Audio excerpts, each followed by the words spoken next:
I want to do now is bring up to the stage to give us some insights and give us some words the Honorable Council Member Sidney Harrison. And he represents Prince George's County at large. We have 9 districts here, and he covers them all. And Prince George's County has roughly 870 million, very high percentage African American. So probability, this is very important for the county here. I know he's championed health equity initiatives, community-driven solutions to health disparity. So let's welcome Mr. Harris, and we look forward to hearing your words, sir.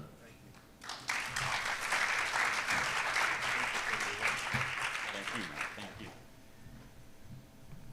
Good morning.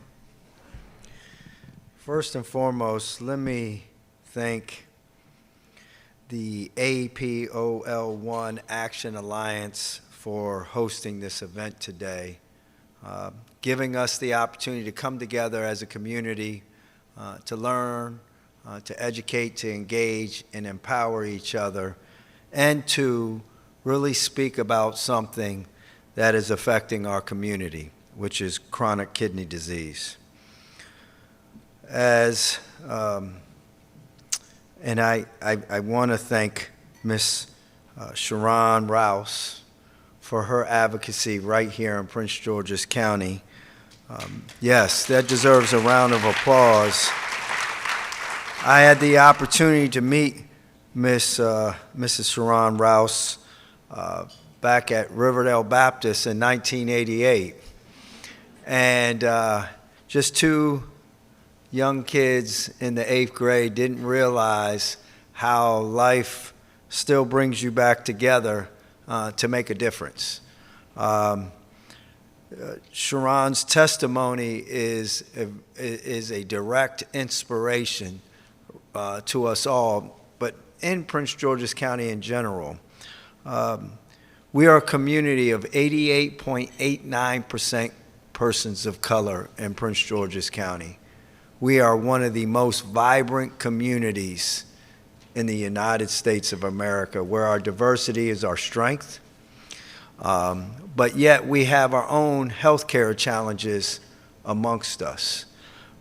When we look at kind of the geographical location of the county, and we look at our outpatient care services, and we look at the need for expansion in those areas, one of them is making sure that we have the proper care for individuals who are experiencing kidney disease. Over 35 million people in the United States of America are experiencing some sort of chronic kidney disease, and 1 out of every 3 Americans are at risk. That is a startling statistics, because 87 to 90% of those people don't even understand they are at risk. We just saw some numbers that came across the screen that says that despite all this, 13% of the African American population right here in the United States of America experiencing kidney disease. We make up about 35% of the patients that are going to dialysis. And so this is a clear indication that people like Mrs. Rouse, who are stepping up to do something about this, to eradicate these type of challenges that we face with our families. I went through the process of trying to give my kidney to my brother. Went through the Johns Hopkins, what I call a stringent process, the rigors of Johns Hopkins. And out of 100 patients or 100 applicants that tried to give their kidneys, only about 5 of them actually make it to give a kidney. It is a very, very tight process. I realized that my kidney function was around 88% for And that had to do with stress or some of my diet, some of my consumption, things of that nature, just that I'm doing that I don't even realize what I'm doing. And it really made me educate myself. My brother had 15% kidney function, but he was able to get a kidney, which I'm very grateful for someone who made that sacrifice to give him a kidney. And he is alive today and he's doing well. And so, yes. So the work that you do does matter. It does impact our community. And I just want to say this. We in Prince George's County are about 960 to 70,000 people. If we were considered a city, we'd be the 15th largest city in the United States of America. Our square mileage is about 499 square miles.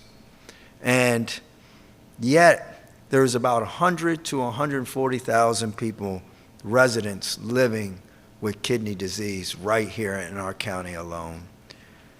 But what's even more alarming are the individuals that don't know that they're living with kidney disease.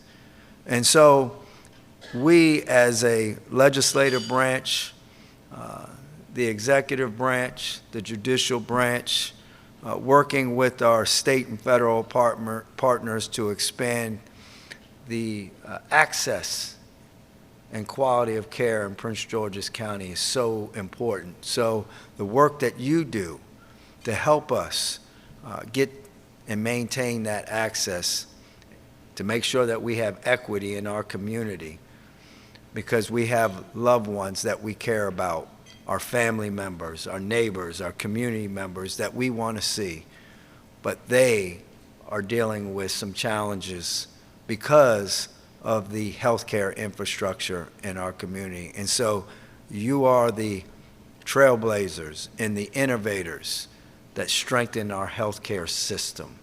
And so that requires updating zoning that allows the expansion of outpatient care services. And so some of these are things that I'm focusing on. And I just wanted to leave you with this, because I heard one of the testimonies on the screen, and that person, she was correct. Some of the things that we do as human beings are adding to how our families are experiencing chronic kidney disease.